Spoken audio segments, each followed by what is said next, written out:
Szevasztok! Kicsit zliháltan vagyok, ugyanis ma még hatra megyek. Igaz, most csak egy 4 órát leszek bent melóba, ugyanis holnap reggel megkezdjük a teljes evakuációt itt a izébe, a lakásba.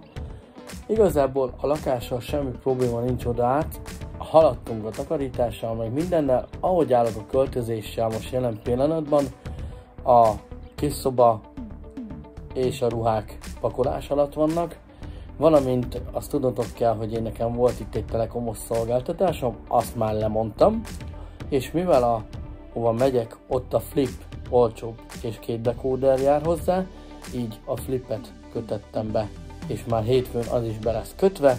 Igazából a lakás az tök jól néz ki, a lakásban jól el fogunk férni, jó magasan leszünk, jó lesz a levegő, és közben meg ugye tart itt nálunk az 1 hónapos kiköltözési idő, amit mi nem fogunk megvárni, mert eléggé jó, előre haladott állapotban vagyunk.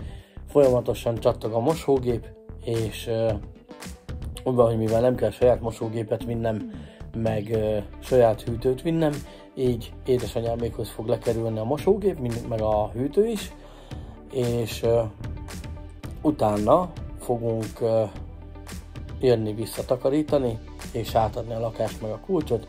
A gyereknek tetszik, holnap ő is délbe jön hazafelé és segít nekünk pakolni.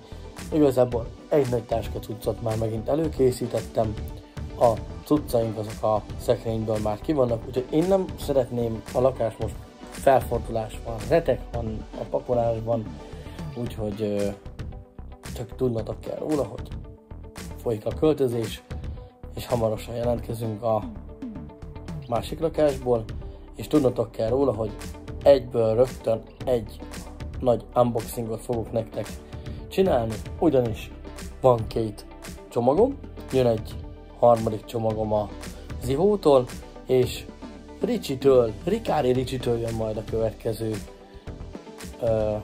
csomag, egy meglepetéssel. Előre is köszönöm neked, Ricsi.